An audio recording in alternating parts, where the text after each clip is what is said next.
If you're anything like me, you've been playing Minecraft for a long time. Every new world you start up is dead within a few weeks, and everyone you play with is tired of Minecraft. Nothing is hard anymore. No one is consistent. Was Minecraft always like this?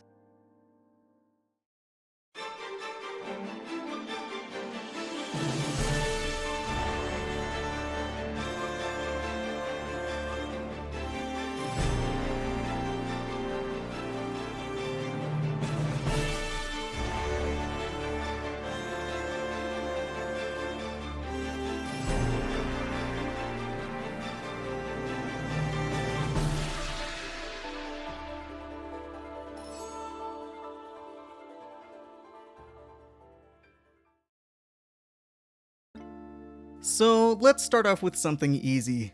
What is a survival game? Well, it's a game where you need to survive. You need to manage your resources, you need to fight off threats, and you need to stay alive. A YouTuber named JXC made a great video on this a few years back, and it really shows how Minecraft has lost its survival characteristics over time. What started as a game needing constant attention from the player has since devolved into a casual game that needs no effort to play. Managing resources, fighting threats, staying alive, none of these things are hard anymore. And this is what brings us to 2b2t. It was founded in December of 2010 during Minecraft's infancy, and has since grown to become the most infamous server in Minecraft history. But 2b2t YouTubers only ever tell you about the famous players and stories. They never tell you what it's actually like playing. And to explain why 2b2t fixes Minecraft, I'll need to show you what it's like playing on 2b2t. One of Minecraft's biggest issues is that there aren't very many knowledge checks. Usually, the more you learn about a game, the richer your gameplay gets. But in Minecraft, this doesn't really matter. You don't need to know how good your armor is, you don't need to know which food has the best saturation, you don't need to know what farm gives you the best rates, so long as whatever you're doing works. The player is rarely rewarded for knowing Minecraft. But on 2b2t, things are a little different. Your first knowledge check as a Minecraft player happens as soon as you log on.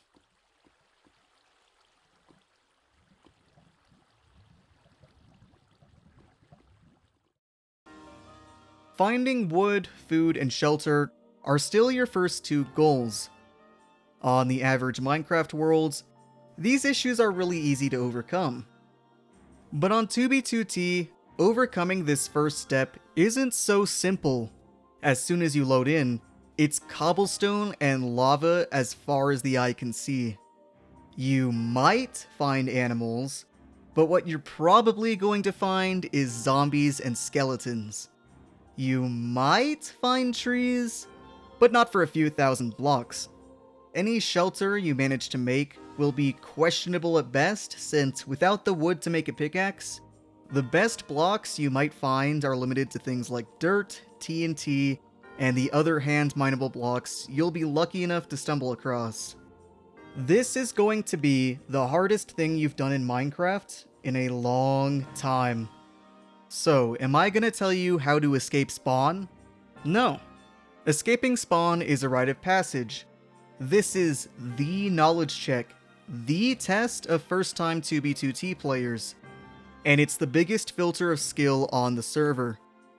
You could try to beg for help in chat, and people might come to save you, but they might kill you or worse.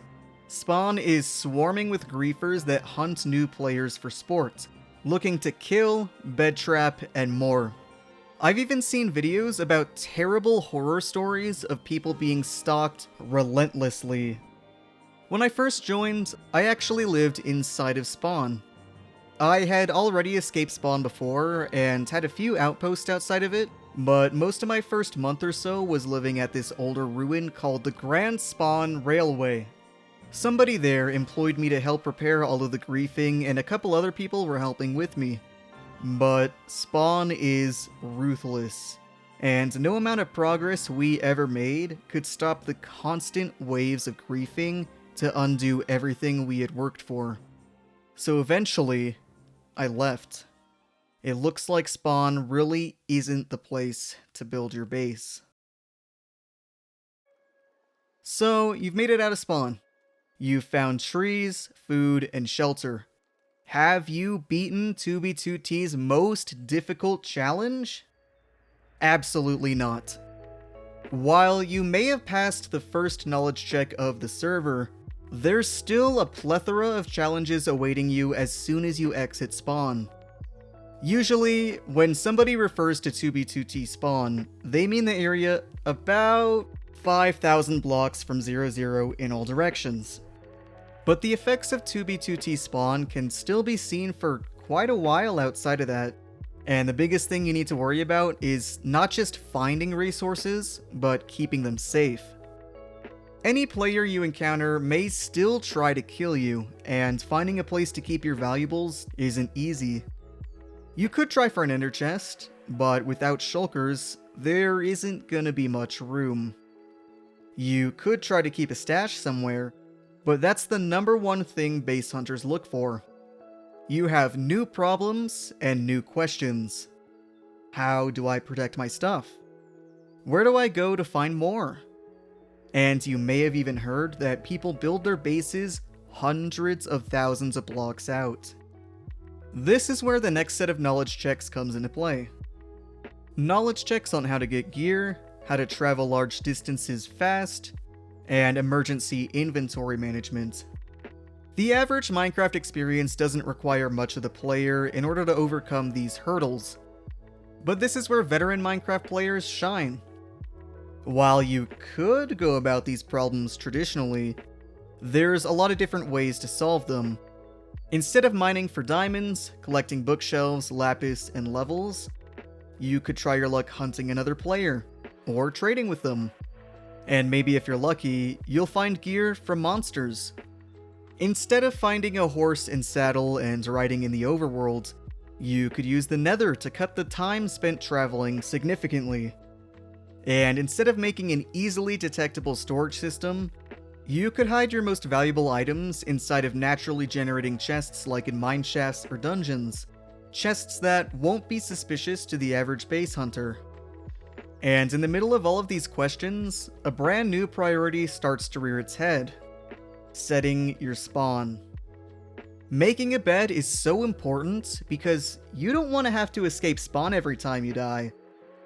2B2T griefers will often target beds for exactly that reason, so hiding it from potential griefers is a big priority. But all of these things have their risks too. Playing any survival game should have you constantly asking one question. Am I safe? And if the survival game is good, the answer should always be no. Only the best survival games have this aspect. The ideal gameplay loop is the progress you feel carving out a little piece of paradise in an otherwise unforgiving world, and learning how to deal with all kinds of different threats. Finding ways to get around the dangers of 2B2T is one of the most rewarding feelings I've had in Minecraft in a very long time. In a game that's been slowly made less and less difficult by Mojang, having the overall stakes and difficulty raised has made all the difference in what is otherwise a monotonous game experience. A server where everything you have can't be completely safe. Even your bed is never fully safe. The other survival aspect where 2B2T shines is forcing the player to pay attention to their surroundings. If you're never really safe, then you need to be careful. Surviving means more than hoarding valuables and having good gear, because one careless mistake could mean losing everything you have on you. This is something that's caused some controversy in Minecraft lately, with Jeb saying that the creeper would not be a mob added today. I stumbled across a Reddit post that goes into the implications. Basically, the gameplay shift from being a survival sandbox to that of an adventure sandbox. And the reason I'm personally mad about it is because the creeper teaches the player about situational awareness. You should never be completely comfortable in a survival game, and the threats of the world are things that should be on your mind at all times. The creeper is the perfect example of this, because the only reason you should ever die to a creeper is because you weren't paying attention to the game. You should know if there's an area that isn't lit up, if you're by a cave, or if it's nighttime and creepers are at current risk. And 2B2T takes situational awareness and turns the dial all the way up. Threats are all over the place. Even though most withers are underground, sometimes they're not. Even though running into a player is uncommon, you could still meet a PvPer. Are you close to spawn? Are you near a highway? You should always be aware of how much danger you're in at all times. There are tools to help you with this that I'll explain later in the video, but none of them matter if you don't already know how to be aware of your surroundings on 2B2T. Minecraft shines the most when you're not alone, and there's nothing quite like having an active Minecraft server. The fun of seeing new builds spring up every time you log on is one of the best parts of playing Minecraft in multiplayer. And for better or for worse, 2B2T is way too active for you to ever really be alone while playing. Not unless you have a base hundreds of thousands of blocks out. No matter where you are on the server, you will have player interactions of some kind. Most of the time, this will be one-on-one interactions that could go really good or really bad. There's a lot of different kinds of players on 2B2T. Due to the sheer volume of people playing, the average player is probably not going to hurt you. If you're hanging around spawn, it's a pretty 50-50 split between seeing new players trying to escape spawn and seasoned players carrying out all kinds of business. Mostly griefing. Outside of spawn are the players who were skilled enough to escape and find gear. It's still a shot in the dark if it's kill on sight or if it's someone maybe handing out map art. You'll meet base hunters, griefers, map artists, nomads, builders, and all kinds of other people playing on 2B2T. But you won't just run into players in person. Stumbling upon all kinds of remnants left behind by players, also known as general exploration, is a staple of the 2B2T experience. While exploring, the things you'll find the most of are signs. And 2B2T sign culture is one of the most defining aspects of playing on the server. You'll find notes left behind by players from who knows how many years ago, and you'll probably feel moved enough to leave your own signs every now and then. And when it comes to signs, you'll no doubt run into one of the most famous 2B2T players this way. I won't say who, but trust me when I say that you are guaranteed to run into this player by means of signage. One of my favorite pastimes is to try to track the trajectory of this player's signs to see which places this player goes to. I've even found them thousands of blocks out in nether tunnels. Finding leftover remnants of player activity is a quintessential part of playing Minecraft in general. There's nothing quite like the feeling of stumbling upon something nice in the middle of nowhere and taking a second to appreciate what you found. 2B2T is flourishing with player structures to find. I can guarantee you that exploration on 2B2T is some of the best exploration I have ever had playing Minecraft.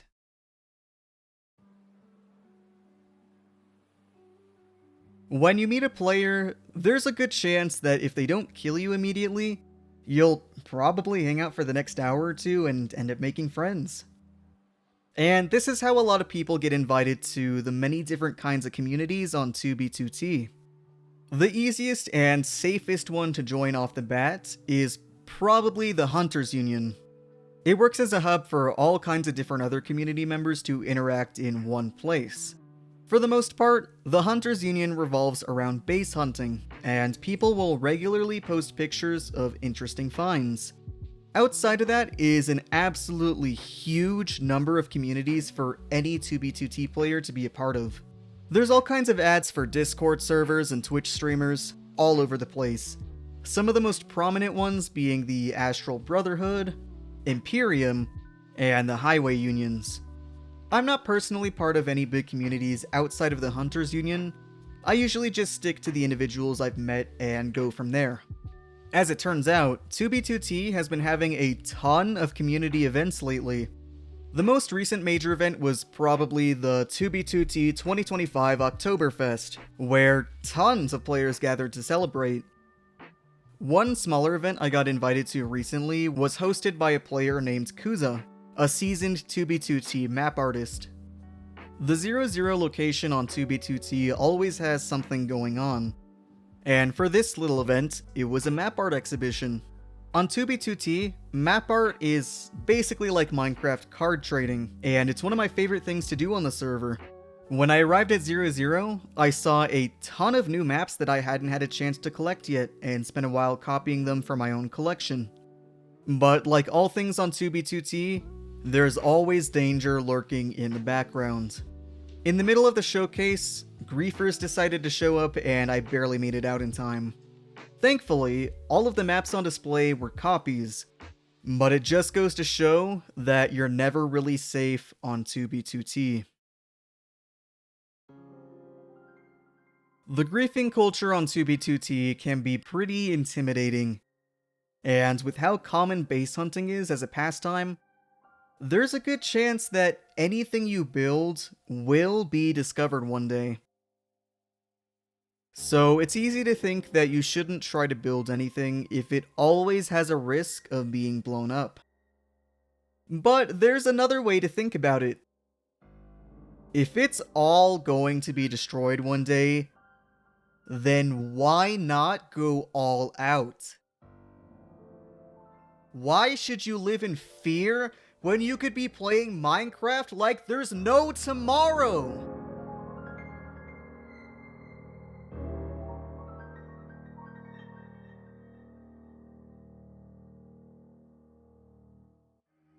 The mentality of go big or go home has shown its face throughout human history, and it's no different on 2B2T. What should be a doomer mindset is instead turned on its head and leads to people creating the most impressive bases I have ever seen on Minecraft. If you think about it, it's like when people set up massive domino sets. By making a base with the knowledge of its eventual mortality, it's like setting up a fantastic array of dominoes. And this is why griefers are that much more likely to destroy an incredible base, because to them, it's like knocking over the best dominoes Minecraft has to offer. This dichotomy of griefers and builders is 2B2T's natural cycle of life. All things must return to the earth, and all megabases will one day fall. And the beauty of that sentiment is why the most seasoned builders on 2B2T rebuild over and over again, making builds that are even more monumental than the last. And even though a lot of groups are pretty secretive about their locations and letting new people in, a lot of communities on 2B2T invite players from everywhere to join them in building new projects. The inevitable destruction of beautiful things is definitely a hard mindset to understand at first, but after playing on 2B2T for a while, it all makes sense. And dominoes aren't the only form of destroying beautiful things that people have come up with. Sand and snow are another popular choice, mediums where people will make art destined to be destroyed almost immediately. There's even examples of this in some religions, like the Tibetan sand mandala, where they create masterpieces out of sand only to destroy them in the end. And it's pretty obvious why snow and ice sculptures aren't permanent pieces of art. Learning to appreciate the bittersweet feeling of fleeting beauty is something that's hard to do even in real life.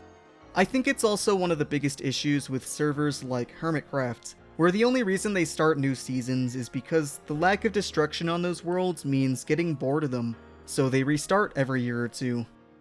But on 2b2t, Minecraft stays fresh. Everything will eventually be destroyed one day, so it's important to live in the moment and appreciate what you have now, rather than live in the fear of its eventual demise. This creates that interesting dynamic with griefers and builders, a balance of destruction and creation, a satisfaction in removing long-standing structures coupled with the dedication to make new ones again. Even calling it 2b2t griefing culture loses some of the nuance that exists in this relationship. The truth is, the 2b2t griefing culture makes everything on the server all the more special. Really quickly, I'd like to thank everyone who's watching the video. If you enjoy this style of content and want to see more, why not subscribe? I've got a lot more gaming, anime, and other kinds of videos on the way, so subscribing helps me keep going. Thanks again, and let's move on to the next segment. If you have played Minecraft for long enough, you may have noticed a pretty annoying part of the game. If you want to do anything on a large scale, you're going to have to grind for a while. Gathering any materials for any large activity will have you spending hours doing things like mining wood, making farms, AFKing at those farms, and traveling long distances for rare resources. And while most of that is well and good for an average survival world, when you've played Minecraft as long as I have, grinding becomes the worst part of the game. Part of the reason I have so many hours in Minecraft is because of grinding. Making a prison at spawn? 10 hours. Building a full-sized guardian farm? 20 hours. Knocking out a mountain for a city? 30 hours. Saying that I have 4,000 hours in Minecraft is not impressive when at least a fourth of that time has been spent on needless grinding. So, how do you take the needless grinding out of the vanilla survival experience? 2b2t shops are a bit controversial. Microtransactions and pay-to-win has plagued the gaming community for more than a decade, and seeing something to purchase on 2b2t puts a sour taste in the players' mouths. And at first, I completely agreed with that sentiment. But the more I thought about it, and my again, 4,000 hours in Minecraft, the more I realized exactly what those stores are for. They're taking the grind out of Minecraft. Now, to be clear, I don't agree with new players unable to figure out how to play on the server, spending money on armor kits as a crutch to play on 2b2t. There's a difference between paying for materials and paying to cover up your incompetence. And this is usually how you'll see these stores advertised on the server, as cheap ways to get ahead without skill. I also don't agree with these stores preying on insecure players unwilling to get better at the game and do some of the legwork on their own. But 2b2t stores, as far as I can tell, are probably not used like that most of the time. A lot of people will buy armor, yeah, but they sell just about anything you could ask for outside of that. Want TNT to clean up a lava cast around your base? Need blank maps for growing your map art collection? Run out of rockets for the insane distances people travel on the regular? They sell these things.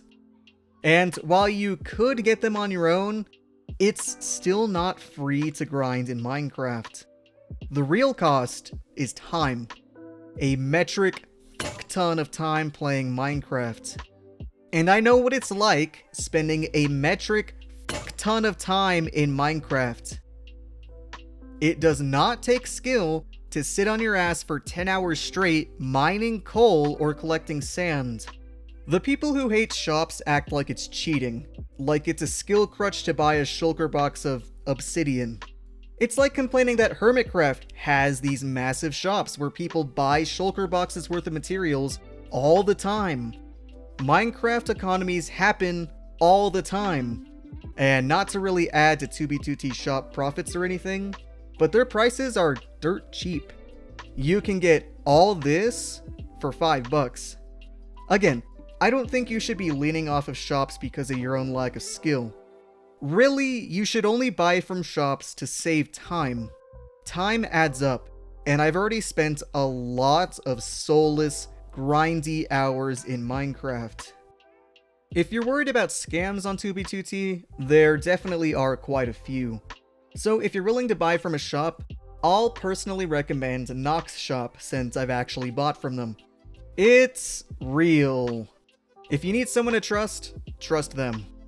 Now, if you're still opposed to spending real money on 2B2T, then there is an alternative that helps eliminate some of that Minecraft grind.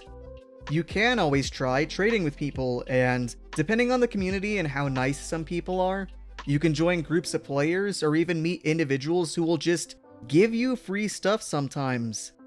Even though I'm not a part of them, I have no doubt that a lot of the builder communities will supply you with everything you need in order to work on large projects. And it's pretty customary on the server to trade goods, or for people to give shulkers of materials out of sheer generosity, believe it or not. I've even personally made kits to give away to people. Even though 2B2T is the way it is, there's still a lot of kind people willing to make other people's lives easier. It's just up to you to find them.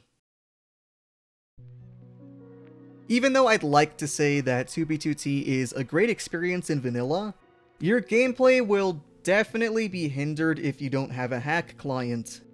But this doesn't mean that you'll have all cheats enabled and can teleport anywhere or spawn bedrock.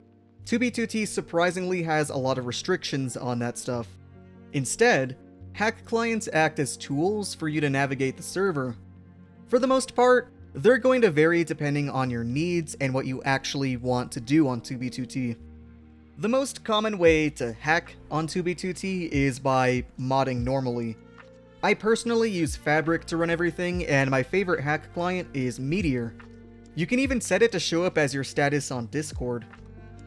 The other well-known free hack client is Worst, which more or less does the same thing as Meteor, but with different customization options. And even though this section is mostly about hack clients, I'll also list a few of the other mods that I use here to help navigate the server. The reason that there's so much variation here is because all of these mods and hack clients will usually have different uses to the average 2B2T player. Griefers will tend towards the more destructive modules in the client, or outright buy clients that cost money because they cater more to griefing capabilities. Many map artists and builders will install something called Baritone, which basically turns your player into an automated bot to do all sorts of things, notably building large structures, but Baritone can also be used to automate the process of base hunting. In some cases, some players will also create their own mods and plugins for whatever hack client they use. While exploring, I ran into a player named WetSlimeGirl who was using her own personal mod to clean up the griefing around a trading post. It's apparently based on a separate plugin called Hybridius that detonates TNT while you fly. She took this base model and programmed a more effective version of it that sets off more TNT at once and allows for more flight control. Pretty cool stuff. There's a ton of different uses for mods, and I think it's pretty cool that people will customize them for all kinds of unique activities. The only players I can't speak much about are PvPers, and I honestly have no idea what they use to keep up with the insane combat meta on the server. You'll just have to survive meeting one and ask. Something worth talking about in this section is the inherent power that comes with having a hack client. While you can't teleport and spawn in Bedrock, you can still do things like X-ray and abuse Elytra mechanics to travel longer distances. So the conversation around these things is if they actually ruin your experience or not, and if you should use restraint for all of the new options you'll have. So let's start with something like X-ray. I can promise you that unless you've run off in the distance and started playing vanilla in some corner of the server, you are not going to care about diamonds. The 2B2T economy revolves around resources that are far more valuable and difficult to get than measly diamonds. If you still don't want to X-ray, then be my guest. Just because you have access to something doesn't mean you have to use it. And the same can be said about using all of the other hacks. Everything you'll have access to is not only within reason for the server, but is still completely optional. One of the most common traversal hacks is something called Elytra Bounce, which helps you travel longer distances for cheaper and faster. But the only way it really works is along the very extensive infrastructure built all over the server. E-Bounce requires very long stretches of flat ground to be useful in any way. And if you don't want to use it, you don't have to. I could go on and on about the natural balancing that comes with all sorts of other hacks and whether or not people even use them half of the time, but with every case, it comes down to how useful all of them are within the server, and if it's really even cheating at that point. Finding the best 2B2T hack clients, mods, and tools like Baritone is a surprisingly deep rabbit hole that usually depends on how much you're willing to learn or how much money you're willing to spend. But if you're joining the server as a new player, I personally can't recommend Meteor enough. It's free and it'll teach you the ins and outs of what it's like to use a hack client. So you might be thinking, well, if you're playing with all these hack clients and mods, shouldn't you just play modded Minecraft then? No.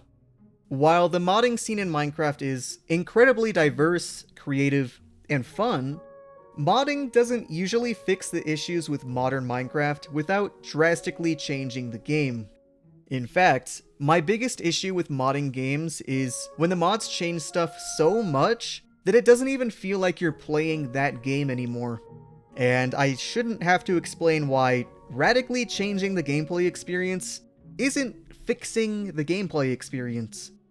Good modding takes what the game is about and adds onto it in a way that doesn't ruin the game forever once you go back to vanilla. Terraria and Lethal Company are some of the best games I've ever seen for modded content that doesn't ruin the vanilla experience. Modded Terraria feels like Terraria. It feels like you're just playing an update. Modded Lethal Company still feels like Lethal Company. 90% of Lethal Company mods are just quality of life tweaks, fun scrap, and new moons, because it's a game that's still in development. Terraria mods add content that still fits with the style and gameplay of vanilla, and Lethal Company mods make normal gameplay better between very sparse updates. Minecraft mods sometimes do this. Things like small quality of life changes and content that fits well within the confines of Minecraft are just fine. Even servers like Hermitcraft play with mods. My problem is when Minecraft mods add so much stuff with zero regard to the actual vanilla gameplay that it stops feeling like Minecraft. And then when you go back from playing heavily modded Minecraft to vanilla again, you just hate the game. And the thing is, it's a problem with both these kinds of mods and with Minecraft. There's an entire conversation to be had about the lackluster updates and the general departure from what made Minecraft good in the first place, which is what this entire video is about. 2B2T brings back so much of the inherent good of Minecraft, even in modern updates, without having to actually change Minecraft. Even though I really recommend using a hack client, you can still have fun playing on 2B2T completely in vanilla. All of the things I've mentioned earlier still apply to the vanilla 2B2T experience. Making farms still works. Building bases still works. Forming a community and going to events is still the same as it would be for other Minecraft servers. And hack clients, again, are just tools. It's not like it puts you in creative mode. Even other official Minecraft challenges, like speedrunners, use legal mods to aid their runs. So if you have a personal collection of mods that manages to fix all of the problems with Minecraft, then go for it. But 2B2T is so special because it doesn't use any mods that fix the game. The fun of 2B2T is inherent even in the vanilla gameplay, things like the philosophies that surround building and the immensely satisfying exploration and challenge that comes with playing. And I think it's really impressive that a server like 2B2T can fix the problems with Minecraft with zero modding. 2B2T is absolutely a wonderful Minecraft experience, but I think it would be a little bit bad faith to make a video about 2B2T without talking about its issues. While I do think it absolutely fixes a lot of problems with Minecraft, 2B2T isn't the most infamous Minecraft server for no reason. This place thrives on anarchy, the state of existence where freedom runs completely rampant and people do whatever they want. And this history of being an anarchy server can be traced all the way back to its origins on 4chan. If you know anything about 4chan, it's that it's not the best place on the internet. And even though 2B2T is more than a decade divorced from the original 4chan forum ads, a lot of that toxic side of the internet has survived throughout 2B2T's history. All over Spawn you'll find interesting things, and chat is riddled with all sorts of terrible stuff every single day. Imagine a bunch of middle schoolers and high schoolers, and people mentally that age, just thinking they can do or say whatever they want because there are no rules. It's just that, all the time. People in a competition for who can be the most hateful. But you can mute chat with a command, and everything else is pretty easy to ignore since a lot of that stuff is confined to Spawn. Outside of that are going to be the people who actually behave like adults, and more often than not, those are the kinds of people you'll stick around. So getting past these things isn't too hard, and generally won't impact your experience on the server. But another major issue is that getting on the server in the first place is pretty difficult. Ever since Minecraft YouTubers sensationalized 2B2T, the volume of players has skyrocketed. Joining the server will put you in a queue with, usually, hundreds of other players, and it's guaranteed that you will be waiting hours just to get in. During peak seasons like summer break, you could even be waiting as many as 12 hours to get in. The queue moves up when someone gets off the server, and the people already on are gonna be playing for a while. There is a way to get past the queue, and it's the only place you can spend real money that goes directly to the official 2B2T server, the priority queue. If you want to have reliable access to the server, this is an essential subscription for a 2B2T regular. I've tried my hand at playing without priority queue, and for it to work, you basically need to hop in the queue as soon as you wake up and hope by the time you're back from school or work, you haven't already made it through and got kicked for inactivity. It's okay enough for a casual player, but it's not realistic if you plan on playing more than once or twice a week. And if I'm being completely honest, out of all of the subscriptions that exist, and even though it's a whole $20 a month, I have gotten the most out of this subscription than any other one I've ever paid for. Netflix, Hulu, Discord Nitro, Spotify Premium, none of them come close to being as useful as shaving 12 hours of wait time to join my favorite Minecraft server. And when you do get the subscription, there's no shady business tactics to trick you into forgetting you have it.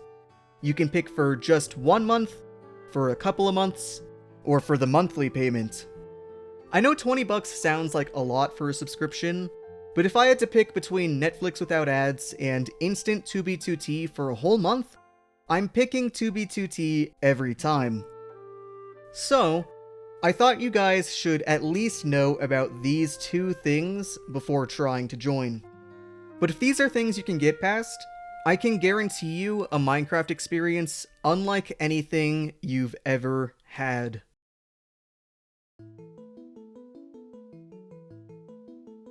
2B2T is special. It's the only example of Minecraft I've ever found that fixes the base game completely in vanilla. 2B2T brings survival back to Minecraft. It creates a culture where everything ever built is inherently special and embraces the concept of fleeting beauty. It has a wonderfully active player base that leads to countless player interactions, many positive, many destructive. The whole server is a rich landscape of things left behind by players just like you, and offers a Minecraft experience that you will never get bored of. Even with all of its flaws, and even though I'm still fairly new to 2B2T, this is my favorite Minecraft server of all time. My 4,000 hours in Minecraft have nothing on this amazing gem.